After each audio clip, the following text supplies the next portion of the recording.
నమో బుద్ధాయ.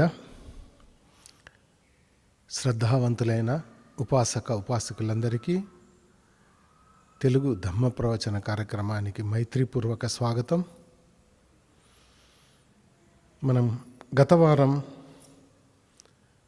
సంక్షిప్త ఉపోసత సుత్త గురించి తెలుసుకున్నాం. అంటే సంక్షిప్తంగా ఉపోసత గురించి ఉన్నటువంటి సుత్త. ఈరోజు మనం తెలుసుకోబోయేది దాని తర్వాత విస్తార ఉపోసత సుత్త. ఇది కొంచెం విస్తారంగా ఉంటుంది. భగవాన్ బుద్ధుడు సావత్తిలో విహరించేటప్పుడు జేతవనం అనాథ పిండిక ఆరామంలో భిక్షువులను ఉద్దేశించి మన గత సుత్తాలో చెప్పాడు. భిక్షువులారా, అష్టాంగాలతో కూడిన ఉపోసత పాటించినప్పుడు అది మహా ఫలాన్ని ఇస్తుంది, గొప్ప ఫలితాన్ని ఇస్తుంది, గొప్పగా ప్రకాశిస్తుంది, మరియు గొప్పగా విస్తరిస్తుంది అని చెప్పి ఉన్నాడు. మరి ఈ మహాఫలాన్ని ఇవ్వడం ఏంటి, గొప్ప ఫలితాన్ని ఇవ్వడం ఏంటి, తర్వాత గొప్పగా ప్రకాశించడం, విస్తరించడం అనేది మనం ఈ సుత్తాలో తెలుసుకుందాం. మరి సుత్త ప్రారంభించబోయే ముందు త్రిరత్నాలైనటువంటి బుద్ధ ధమ్మ సంఘాలకు నమస్కరించి ప్రారంభించుకుందాం.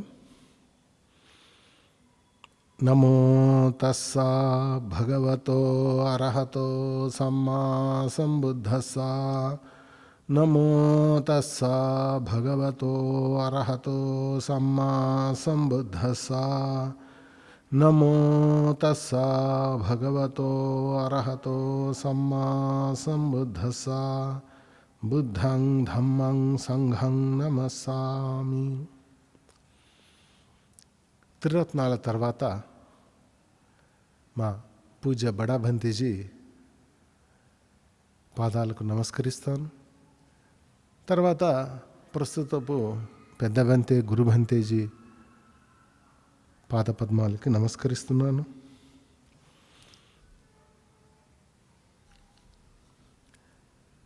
గత వారం చెప్పింది చాలా ఇంకా సంక్షిప్తంగా చెప్తాను. సాధారణంగా ఉపాసకులందరూ 5 శీలాలు తీసుకుంటారు. కానీ ఉపోసత దినమందు 8 రకాలైనటువంటి శీలాలు తీసుకుంటారు. ఉపోసత దినాలంటే పౌర్ణమి, అమావాస్య. పౌర్ణమి ఒక ఉపోసత దినం, అమావాస్య ఒక ఉపోసత దినం. తర్వాత పౌర్ణమికి అమావాస్యకి మధ్య ఒక అష్టమి వస్తుంది. మరి అమావాస్యకి పౌర్ణమికి మధ్య కూడా ఒక అష్టమి వస్తుంది. ఈ 4 కలిపి ఉపోసత దినాలు అంటారు. కొన్ని బుద్ధిస్ట్ దేశాల్లో మనకు ఆదివారం ఎలా పబ్లిక్ హాలిడే ఉంటుందో అలా ఉపోసత దినాలందు హాలిడే ఉంటుంది. మరి ఆ రోజు ఉపాసకులు 8 రకాలైనటువంటి శీలాలు తీసుకుంటారు.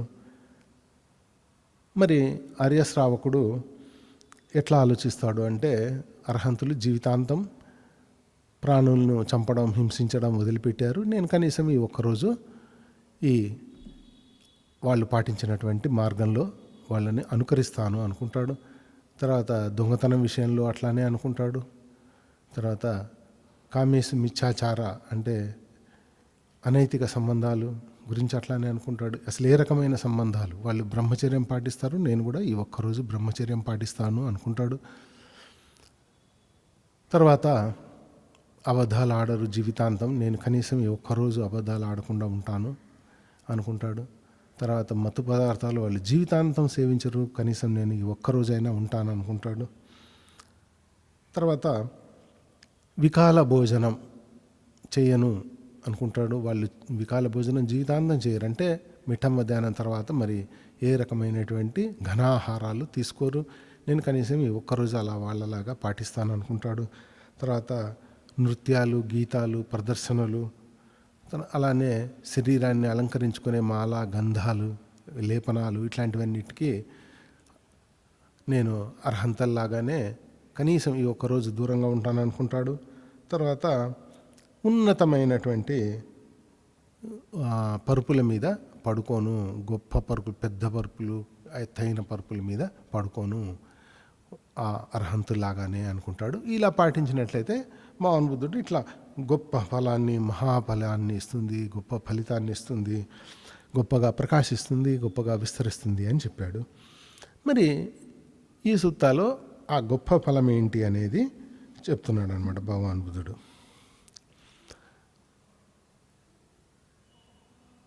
ఆ కాలంలో ఇప్పుడు మనం భారతదేశం అని ఏదైతే పిలుస్తున్నామో అది ఒక చిన్న చిన్న రాజ్యాల సమూహం మాత్రమే. ఆ కాలంలో 16 చిన్న చిన్న రాజ్యాలు ఉండేవి. అవి అంగ, మగధ, కాశీ, కోసల, వజ్జి, మల్ల, చేతి, వంగ, కురు, పంచాల, మచ్చ, సురసేన, అస్సక.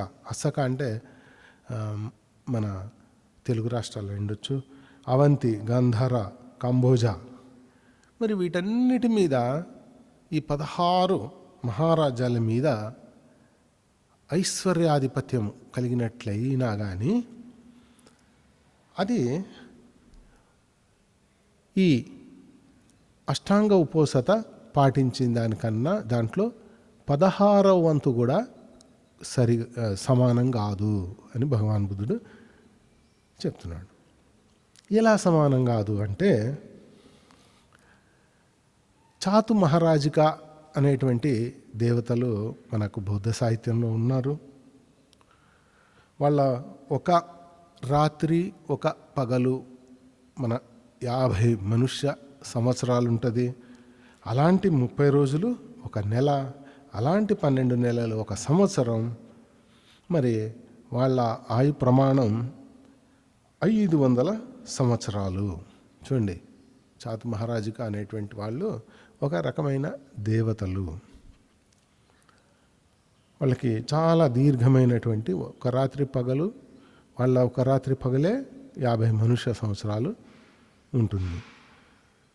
సో అలాంటివి 500 సంవత్సరాలు వాళ్ళ జీవిత కాలం ఉంటుంది. ఇప్పుడు స్త్రీలైనా పురుషులైనా ఉపోసత పాటిస్తూ మరణించి శరీరం విచ్ఛిన్నమైన తర్వాత వారి మధ్యలో పునర్భవిస్తారు. అప్పుడు వాళ్ళు దివ్య సుఖాలు, వీటికన్నా అది చాలా దివ్యమైనటువంటి సుఖం అని భగవాన్ బుద్ధుడు చెప్తున్నాడు. లేదు ఇంకా అంతకన్నా ఉన్నతమైనవంటే తావతింస అనే దేవతలు ఉంటారు. కానీ కొంతమంది అనుమానం వ్యక్తపరుస్తుంటారు, అవన్నీ మానసిక స్థితులు కావచ్చు భగవాన్ బుద్ధుడు చెప్పినవి అనుకుంటారు. కానీ సుత్తాల్లో చాలా చోట్ల భగవాన్ బుద్ధుడు స్పష్టంగా చెప్పాడు, చనిపోయిన తర్వాత శరీరం విచ్ఛిన్నమైన తర్వాత ఇక్కడ పునర్భవిస్తాడు అని చాలా సుత్తాల్లో చెప్పడం జరిగింది. కాబట్టి ఇవి మన పాలీ సాహిత్యం ప్రకారం ఈ లోకాలు అనేవి ఉన్నాయి. తర్వాత తావతింస అనే దేవతలు అంతకన్నా ఉన్నతమైన దేవతలు. వాళ్ళకి రాత్రి పగలు, ఒక రాత్రి ఒక పగలు కలిస్తే 100 లేకపోతే 100 మనుష్య సంవత్సరాలు.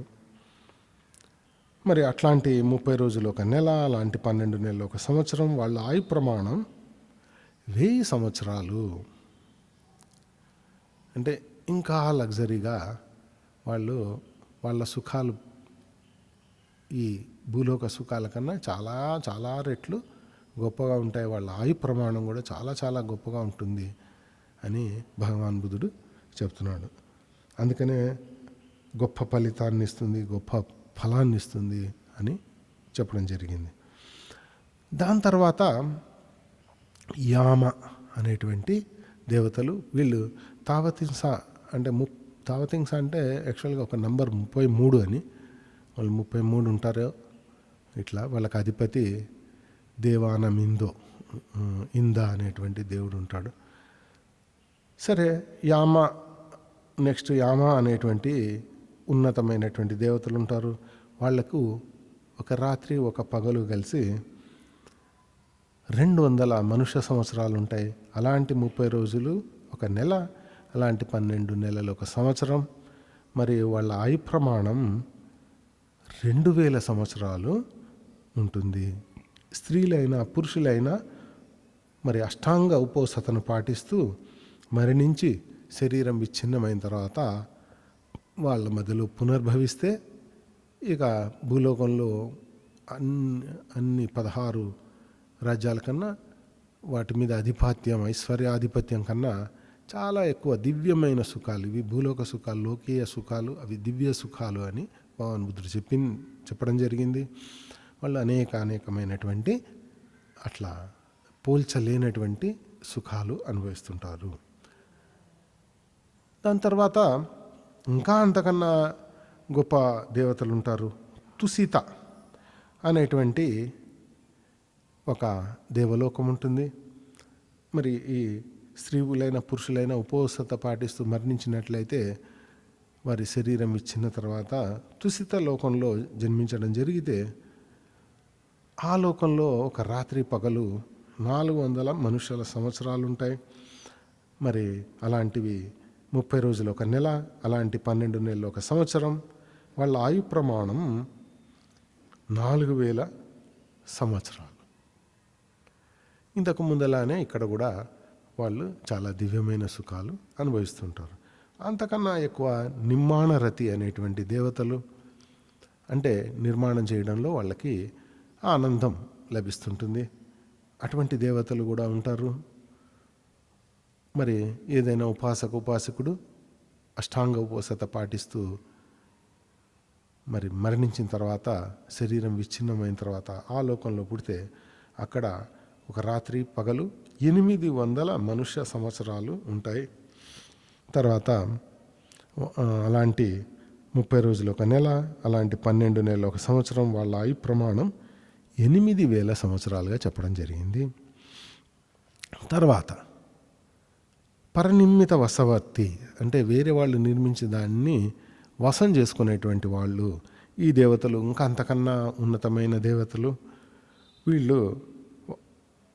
ఎవరైనా సరే ఉపాసకుడు అష్టాంగ ఉపవాసతను పాటించి మరి మరణించిన తర్వాత శరీరం విచ్ఛిన్నమైన తర్వాత ఆ లోకంలో పుడితే అక్కడ ఒక రాత్రి పగలు 1600 మనుష్య సంవత్సరాలు, అలాంటి 30 రోజులు ఒక నెల, అలాంటి 12 నెలలు ఒక సంవత్సరం. వాళ్ళ ఆయు ప్రమాణం 16,000 సంవత్సరాలు. చూడండి ఎన్ని రెట్లు పెద్దగా.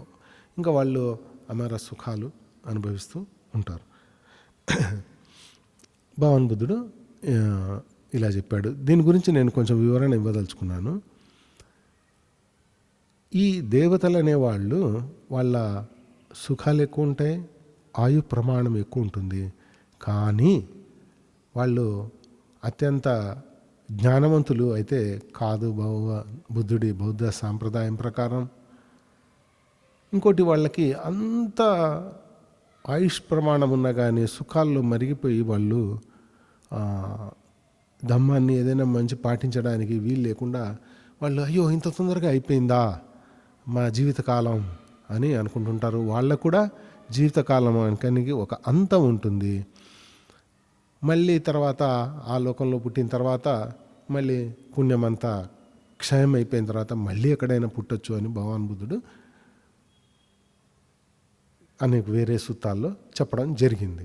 కాబట్టి వీళ్ళంతా సర్వశక్తిమంతులు అనేటువంటిది ఏమీ కాదు.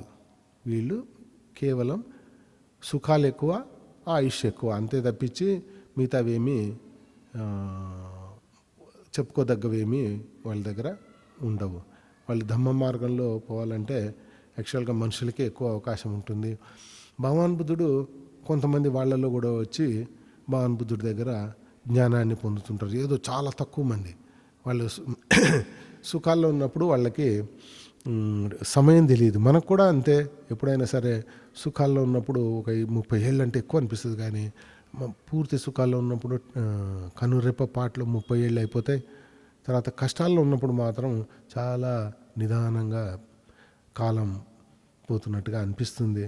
కాబట్టి వీళ్ళంతా దేవతలు, వీళ్ళు మొక్కాలి అనేటువంటి వాళ్ళు అయితే కాదు. వాళ్ళకి ఎక్కువ ఉంటాయని చెప్తున్నాడు కానీ వాళ్ళు శక్తివంతులు కాదు.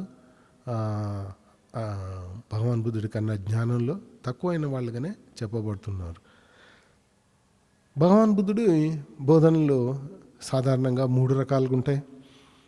ఒకటి ప్రస్తుతం ఈ లోకంలో మనం ఉపయోగించుకోదగినటువంటివి. అంటే కోపాన్ని ఎలా కంట్రోల్ చేసుకోవాలి, అనవసరమైన ఆలోచనలు ఎలా వదిలించుకోవాలి, ఇట్లాంటివి వేరే వాళ్ళు చెప్పంగా నేను ఎప్పుడూ వినలేదు. కానీ భగవాన్ బుద్ధుడు ప్రాక్టికల్గా వాటి మీద ఎలా కాంటెంప్లేట్ చేసి ఎలా పోగొట్టుకోవాలి అనేటువంటివి, ఇట్లాంటివి ఈ లోకంలో ఉపయోగపడేవి చెప్పాడు. తర్వాత కొంతమంది ఇలాంటివి ఆశిస్తారని నేను భావిస్తున్నాను. వాళ్ళు ఏ పని చేసినా కానీ నెక్స్ట్ జీవితం గురించి ఆలోచిస్తుంటారు. నెక్స్ట్ ఇట్లా మనం ఇంతగా ముందు చెప్పుకున్నటువంటి ఇన్ని లోకాల్లో పుట్టాలి, సర్వసుఖాలు అనుభవించాలి అనుకుంటుంటారు. భగవాన్ బుద్ధుడు వాళ్ళకు కూడా చెప్పాడు. తర్వాత భగవాన్ బుద్ధుడు వీటన్నిటినీ లోకాలను దాటి నిర్వాణాన్ని పొందండి. ఒక్కసారి నిర్వాణాన్ని పొందినట్లయితే ఇక మళ్ళీ ఈ లోకంలో రావాల్సిన అవసరం ఉండదు, మరి ఇంకా పుట్టుకే ఉండదు అసలు. అలాంటి స్థితి, పుట్టుకే లేకపోతే ముసలితనం మరణం అనేదే ఉండదు. అలాంటి స్థితి భగవాన్ బుద్ధుడు ఇట్లా 3. కానీ మూడిటికి కొంచెం ఆ మూడిటి భగవాన్ బుద్ధుడు చెప్పింది ధమ్మ ఉపదేశం మూడిటికి పనికి వస్తుంది. కాకపోతే మొదటి దానికి కొంచెం వరకు, తర్వాత రెండో దానికి ఇంకో కొంచెం వరకు, మూడో దానికి ఇంకొంచెం వరకు, అన్నిటికీ భగవాన్ బుద్ధుడు ఒకేలానే చెప్పడం జరిగింది. కానీ ఆయన దగ్గరకు వచ్చినటువంటి వ్యక్తుల స్థాయి, వాళ్ళ అభిరుచుల్ని బట్టి భగవాన్ బుద్ధుడు ఈ ధమ్మా ఉపదేశాన్ని చెప్పడం జరిగింది. వాళ్ళు పూర్తిగా జ్ఞానాన్ని స్వీకరించి అర్హతలు అయ్యేటువంటి జ్ఞానం లేనప్పుడు భగవాన్ బుద్ధుడు వాళ్ళు నెక్స్ట్ జీవితంలో ఉన్నతంగా జీవించడం గురించి చెప్పడం జరిగింది. అది కూడా లేనటువంటి వాళ్ళకి ఈ జీవితంలో గురించి చెప్పడం జరిగింది. ఇలా భగవాన్ బుద్ధుడు వాళ్ళ స్థాయిని చాలా చక్కగా అంచనా వేసి వాళ్ళకి తగినట్టు ధమ్మాన్ని చెప్పేవాడు. ధమ్మం వాళ్ళకి వేరే, వీళ్ళకి వేరే కాదు. వాళ్ళకి కొంచెం వరకే స్థాయి తక్కువ ఉండే వాళ్ళకి కొంచెం వరకే, స్థాయి కొంచెం ఎక్కువ ఉండే వాళ్ళకి కొంచెం ఎక్కువ వరకు, పూర్తి స్థాయి ఉన్నటువంటి వాళ్ళకి, మేధా సంపత్తి పూర్తిగా ఉండి అర్థం చేసుకొని ప్రాక్టీస్ చేసుకోగలిగిన వాళ్ళకి పూర్తి స్థాయిలో పూర్తిగా చెప్పడం జరిగింది. అందుకే క్రమ పద్ధతిలో భగవాన్ బుద్ధుడు చెప్పేవాడు. సరే, మరి తర్వాత ఈ అష్టాంగ ఉపోసత శీలాలను పాటిస్తూ, అంటే ప్రాణులను చంపడం, హింసించడం వదిలేయడం ఆ రోజుల్లో, ఉపోసత రోజుల్లో, తర్వాత దొంగతనం చేయకపోవడం, వ్యభిచరించకపోవడం కాకుండా అసలు బ్రహ్మచర్యం పాటించడం ఆ ఒక్కరోజు, అంటే 4 రోజులు నెలలో. తర్వాత అబద్ధాలు ఆడకపోవడం, మత్తు పదార్థాలు సేవించకపోవడం, తర్వాత ఇంకా వికాల భోజనం చేయకపోవడం, అంటే మధ్యాహ్నం లోపలే ముగించేసేయడం భోజనాన్ని.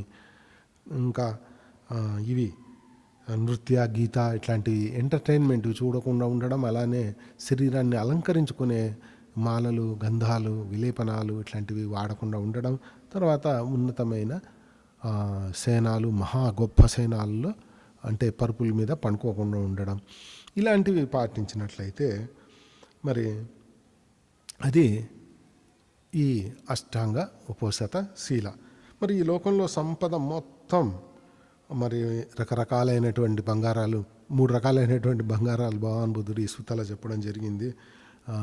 సహజంగా దొరికేది అని ఏమేమో, తర్వాత అనేక ముత్యాలు, పగడాలు, గోమేధికాలు, ఇలాంటి విలువైన మణులు, వీటన్నిటికన్నా ఈ అష్టాంగ ఉపోసతనే గొప్పది. అష్టాంగ ఉపోసతలో వీటివి 16వ వంతు కూడా సమానం కాదు అని భగవాన్ బుద్ధుడు చెప్తున్నాడు. మరి నక్షత్రాలన్నీ కలిసినా కానీ ఒక పూర్ణ చంద్రుడి వెలుగులో 16వ వంతు కూడా ఎలాగైతే ఉండవో, ఇలా ఇవన్నీ కూడా అష్టాంగ ఉపోసతలో 16వ వంతు కూడా ఉండదు. కాబట్టి బుద్ధుడు చెప్పినటువంటి ఈ అష్టాంగ ఉపోసత శీలాన్ని పాటించగలరు. తర్వాత ఇంకా కావున శీలవంతులైన స్త్రీ పురుషులు ఈ అష్టాంగ ఉపోసతలను అనుసరించి పుణ్యకర్మలను పాటించడం ద్వారా సుఖాన్ని పొంది నింద లేకుండా, ఇవి పాటిస్తే నిందలు కూడా ఈ లోకంలో నిందలు కూడా పాటించము. మనం పాటించినట్లయితే మనల్ని ఎవరు నిందించే అవకాశం కూడా ఉండదు. మరి స్వర్గస్థితిని పొందవచ్చు. ఈ సుత్త ఇంతటితో సమాప్తం.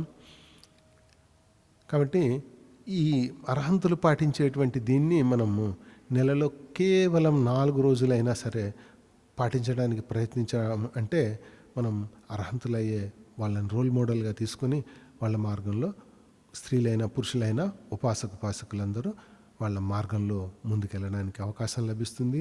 అనేక రకమైనటువంటి చాలా అసలు వేరే లోకంలో ఎందుకు, ఈ లోకంలో కూడా ఈ అష్టాంగ ఉపవాసత పాటించినట్లయితే ఏ ఒక్కరూ నిందించే పరిస్థితి రాదు. మనం చాలా సౌకర్యవంతంగా సుఖంగా ఉండగలుగుతాం. కొంతమంది నమ్మకపోవచ్చు లోకాలు ఏమన్నా ఉన్నాయో లేదో, కానీ ఈ లోకంలోనే మీకు చాలా చక్కటి శాంతి లభిస్తుంది. పంచశీలాలు పాటిస్తేనే చాలా మనసు వికసితం అవుతుంది.